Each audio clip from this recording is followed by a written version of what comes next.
अगर mob lynching किसी गैर मुस्लिम की हो जाती है उसके लिए तो सारी पार्टियां क्रेडिट लेने आ जाती हैं। अगर वहीं मुसलमान कोई मारा जाता है ये सारे के सारे खामोश। सिर्फ वजह क्या है? वजह सिर्फ ये है कि मुसलमान के लिए अगर बोले तो हिंदू वोट चटक जाएगा।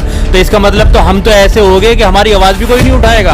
अगर आप इंडिविजुअल ले लीजिए, अगर कांग्रेस का अगर छाप हटा दीजिए, जावेद साहब को और अख्तरुल इमान साहब को फाइट आमने सामने ही करवा दीजिए, तो मैं समझता हूँ 5% पे भी उन्हें समेट देंगे। पहली बात तो आज तक फ़ायदा किसको हुआ हमें यही नहीं समझ में आया। मुसलमानों को तो अभी तक कोई फ़ायदा हुआ नहीं। आज अगर उसकी जगह मैं समझता हूँ अख्तरुल इमान जैसी शख्सियत होती तो वहाँ 100 हिजड़े पालने से बेहतर एक मर्द असेंबली में जाता तो वो ज़्यादा बेहतर तरीके से उनकी बात रखता, उनके सुख दुख को, उनके दर्द को वहाँ पेश करता।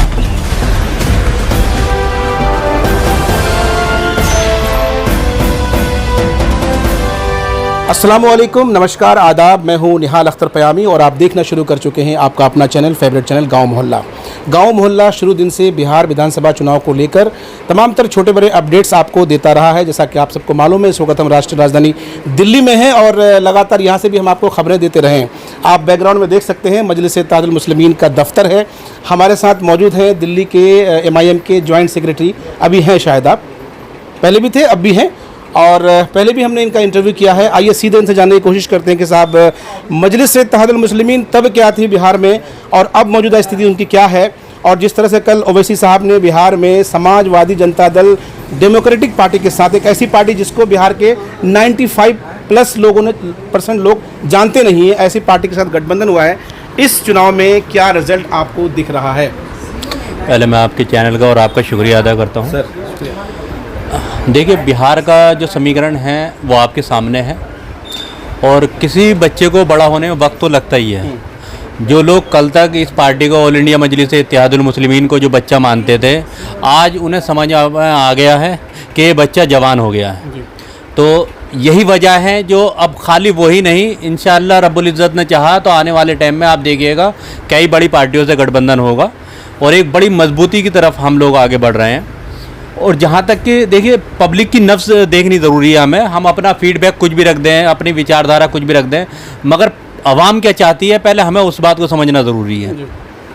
हमने लोकसभा के इलेक्शन में नज़र डाली कि हालात ऐसे क्या रहे कि एक अनजान सा आदमी लोकसभा का इलेक्शन जीत जाता है और अख्तरुल इमान से जैसा आदमी जो लोगों के बीच में एक तरीके से खिदमत गुजार रहा हो, हर टाइम हाजिर रहा हो, वो इलेक्शन हार जाता है।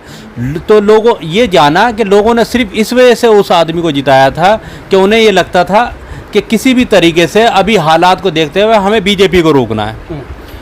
मगर हुआ क्या कि ना तो वो बीजेपी को रोक पाए, अलबत्ता पूरी ही बिहार के अंदर सिर्फ एक ही सीट निकाल पाए वो लोग। गठबंधन में लोकसभा में सिर्फ एक ही सीट निकली जो कि किशनगंज की थी। तो वहाँ किशनगंज के लोगों को ये एहसास हुआ कि आज अगर उसकी जगह मैं समझता हूँ अख्तरुल इमान जैसी शख्सियत होती तो वहाँ 100 हिजड़े पालने से बेहतर एक मर्द असेंबली में जाता तो वो ज़्यादा बेहतर तरीके से उनकी बात रखता, उनके सुख दुख को, उनके दर्द को वहाँ पेश करता। चलिए, बिहार में इस बार जो चुनाव होना है और इस चुनाव में आपकी पार्टी 50 सीटों पर चुनाव लड़ने जा रही है, आपको क्या लगता है कितनी सीटें जीत रहे हैं? जी, जो वहाँ घोषणा हुई है इतनी सीटों पे, बहुत सोच समझ के पार्टी फैसला ले रही है, पूरा संगठन को समझने के बाद, ज़मीनी स्तर को जांचने के बाद कि हम इन सीटों पे फाइट कर सकते हैं, जीत के निकाल सकते हैं, तभी उन सीटों पे कैंडिडेट उतारे भी जा रहे हैं। जहाँ हम हल्के से भी खुद भी हमें महसूस होता है कि हम यहाँ कमज़ोर हैं, हम फाइट में नहीं हैं, तो वहाँ कैंडिडेट उतारने का सवाल ही पैदा नहीं होता। आरिफ भाई, क्योंकि आप अख्तरुल इमान साहब जो प्रदेश अध्यक्ष हैं उनके बहुत करीबी हैं, दोस्त हैं, मैं समझना चाहता हूं कि भाई अभी लोकसभा चुनाव में उनको हार हुई है और जिस जगह से उन्हें हार मिली है वहीं से फिर किस्मत आजमाने जा रहे हैं। कभी समझाया नहीं उन्हें आपने कि भाई एक बार हार चुके हैं, अब की बार फिर हार गए तो फजीयत हो जाएगी? देखिए, उन्हें इस बात के लिए नहीं समझाया गया, उन्हें इस बात के लिए समझाया गया कि वहाँ आपसे बेहतर नुमाइंदगी MIM की कोई और कर भी नहीं सकता और वो हारे नहीं थे। आप ये सोचिए, 3 लाख वोट लेके वो हारे नहीं थे। लोगों ने सिर्फ इस बात के लिए उन्हें थोड़ा सा इग्नोर किया कि फिलहाल बीजेपी को हराए। अगर आप इंडिविजुअल ले लीजिए, अगर कांग्रेस का अगर छाप हटा दीजिए, जावेद साहब को और अख्तरुल इमान साहब को फाइट आमने सामने ही करवा दीजिए, तो मैं समझता हूँ वो 5% पे भी उन्हें समेट देंगे। अच्छा, ये भी कहा जाता है कि अगर अख्तरुल ईमान या MIM मजबूती के साथ चुनाव लड़ती है तो कहीं ना कहीं मुसलमानों का जो वोट है उसका जो है साहब वो हो जाएगा, बंटवारा हो जाएगा और इसका सीधा सीधा फ़ायदा दूसरे लोगों को होगा। नहीं देखिए जनाब, पहली बात तो आज तक फ़ायदा किसको हुआ हमें यही नहीं समझ में आया। मुसलमानों को तो अभी तक कोई फ़ायदा हुआ नहीं। अगर किसी को ये लगता है कि मुसलमानों का वोट बढ़ जाएगा और किसी और को फ़ायदा हो जाएगा तो मैं पहले 72 सालों में कितने फ़ायदे होते आए हैं वो बता दीजिए। आप इस लॉकडाउन के दरमियान देख लीजिए आपको कितनी रिलीफ मिली, कितनी मुसलमानों की आवाज़ें उठी, या आप इस पर देख लीजिए NRC पे कितनी मुसलमानों के सपोर्ट में लोग बाग आए, या कोई दंगा हो जाए, मोब लिंचिंग हो जाए, उन मुसलमानों की सपोर्ट में कितने लोग, ये सेकुलर पार्टियां कितनी निकली, क्या मोब लिंचिंग के लिए आवाज़।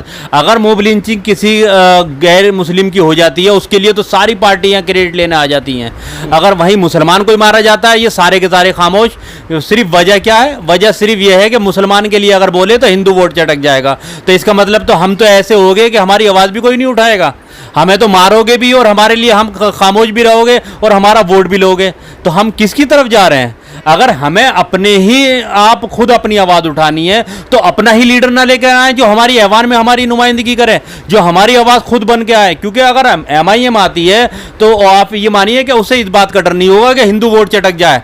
उसे मालूम है कि मुसलमानों के दम पर हम यहाँ असेंबली में आए हैं तो मुसलमानों की आवाज़ उठानी भी है और मुसलमानों के मसाइल हल करने भी होंगे हमें। चलिए, बहुत बहुत शुक्रिया। तो ये है आरिफ साहब, जॉइंट सेक्रेटरी हैं और दिल्ली से आते हैं, कद्दावर नेता हैं और अख्तरुल ईमान साहब के बहुत करीबी हैं। बड़ी बेबाकी से अपनी बात रख रहे थे, कह रहे थे कि मजलिस जो है साहब वो हक और इंसाफ की बात करती है। हम इसी तरह से आपको तमाम तर नेताओं से मिलाते रहेंगे, चाहे वो मजलिस के हों, राजद के हों, कांग्रेस के हों, JDU के हों, हर पार्टी के नेताओं से मिलाएंगे। हमें इजाज़त दीजिए। अल्लाह हाफिज़।